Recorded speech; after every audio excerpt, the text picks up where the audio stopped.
Good morning, Kentuckiana. Thank you for waking up with us on this Saturday morning. I'm Gabriel Gonzalez. And I'm meteorologist Matthew Willoughby. What's up, man? How was your Christmas? It was good. Yeah, not too bad, honestly. I got all the gifts that I wanted and Santa delivered. Good. You were on the nice list. I feel like we are all so tired this morning from Christmas.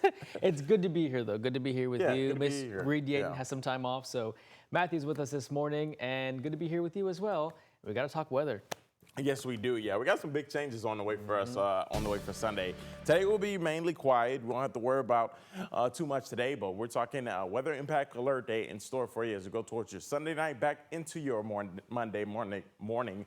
So we'll likely see some heavy rain and some storms and really a sharp temperature drop as we go towards Sunday night back into Monday overall. So as you give you a look at that weather headlines and really break it all down for you Sunday, we'll see some warm weather. But it's Sunday night, we'll start to see those showers and possible storms of some rumbles of thunder. And back into your Monday, some sharp cold air will likely be on the way for us. So as you give you a look outside right now, just honestly, some cloudy skies to start off your weekend. Temperatures a little bit cooler outside, 53 degrees here in Louisville, up into Seymour and Mitchell into the upper 40s, but head further down south into Munfordville, already 60 degrees out there.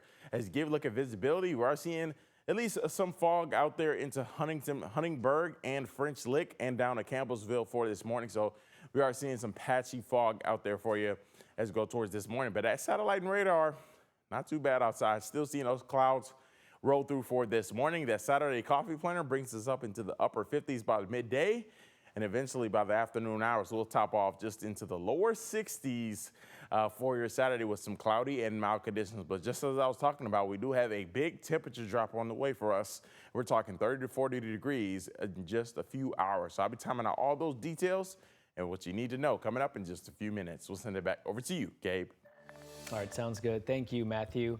Moving on, this morning, lanes on Preston Highway are now reopened after a crash left one man dead. Officials say a motorcyclist crashed into a car going north on Preston Highway from Maple Spring Drive last night around 8 o'clock. The man driving the motorcycle was thrown off. Then a third car crashed into the other two cars. The motorcyclist died at the scene, and the other two drivers were taken to the hospital with injuries but will survive. The crash shut down the road in both directions, and LMPD did confirm that road was reopened. A man is now dead after he was hit by a car early Sunday morning in the Shively neighborhood. It happened December 21st around 4 in the morning on Dixie Highway near Marlowe Road. Shively police said the man was in his 20s. LMPD says the driver remained on scene and no charges are expected.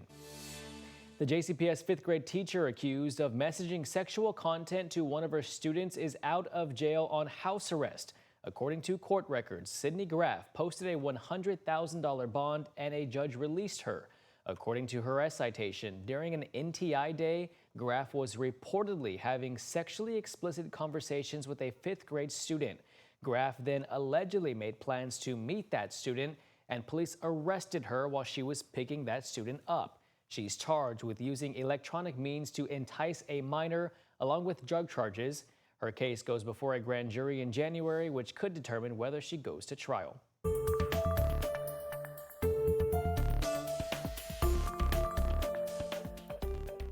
And now to that news that came on Christmas night, which surprised many of us. The Louisville Mayor Craig Greenberg announced a 15th person has died from injuries caused by the UPS plane crash on November 4th.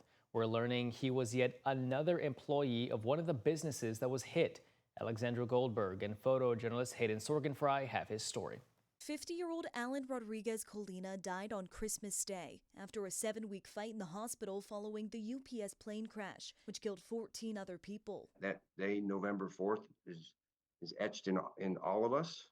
And now Christmas Day joins November 4th. Colina, the 15th death reported since a UPS cargo jet crashed on November 4th, was an employee of Grade A Recycling, according to business CEO Sean Garber. Garber says Colina was a Cuban immigrant who moved to Louisville with his mother, siblings, nieces, and nephews. He started working at Grade A in March 2023. He's such a bright gentleman that he moved up rapidly, and his final position with us was a commodities buyer. Hearing this news that he passed on Christmas Day, did this come as a surprise to you? It did come as a surprise. Early on, it seemed like it was pretty bleak.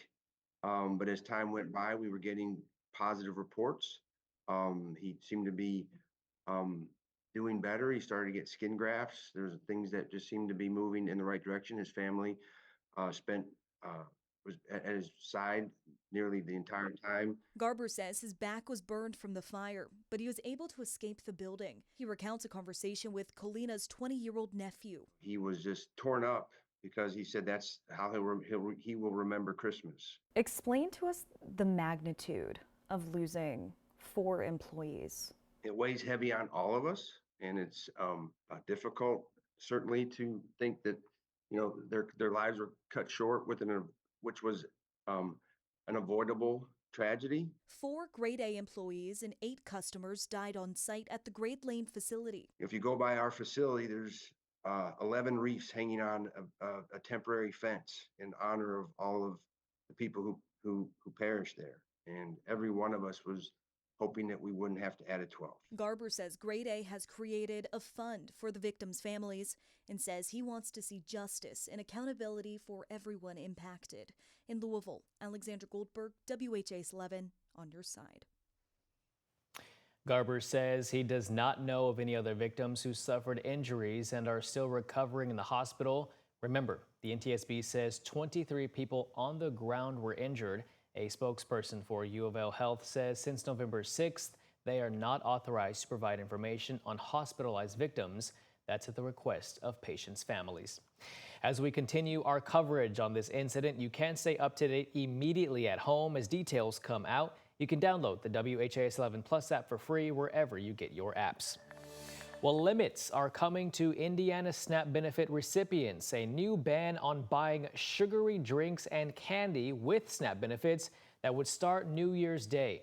WHAS 11's Clarice Shaley and Connie Offit tell us a local grocery store is hearing questions from their customers on how that will work. The Old Town Grocery in the heart of Jeffersonville, where everyone knows each other's names and you can run in for a few items or come out with a full cart. It's just enough for Russell Weisner to be here daily. I buy stuff like that, yeah. He's on a fixed income and uses his electronic benefit transfer or EBT card. Man, I can't buy Fagos no more. Weisner is saying goodbye to his favorite treats. And the Reese's Unwrapped, I can't get those either. A ban is about to go into effect for SNAP or Supplemental Nutrition Assistance Program benefits users. Grocery shopping could look a little different for some Hoosiers in 2026 with a ban going into effect on sugary drinks and candy. Starting New Year's Day, SNAP recipients will not be able to purchase these items as a part of an initiative by Governor Mike Braun and the Family and Social Services Administration, or FSSA, to improve Hoosier health by aligning SNAP benefits with healthier food choices. The change has left management at the grocery store with questions. Big questions. I'm not sure I'm going to contact my warehouse manager and the company that runs our retail systems and see if they've heard anything. But as far as like sending it to the store, they've sent us nothing. Old Town Grocery Manager Dana Wheeler says they just recently heard about the change. Some of her customers cross over the river from Kentucky and use their EBT cards. I get a lot of questions. Can I still use my card in Kentucky?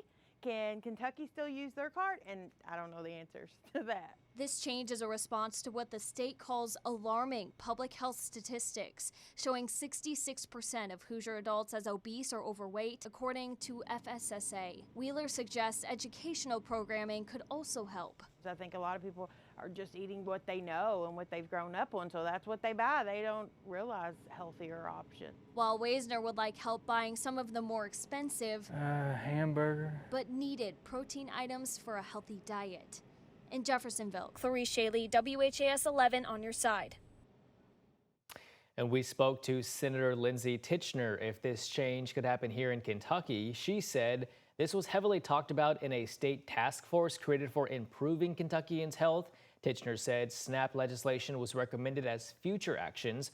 We've reached out to the Family and Social Services Administration for more information, but have not heard back.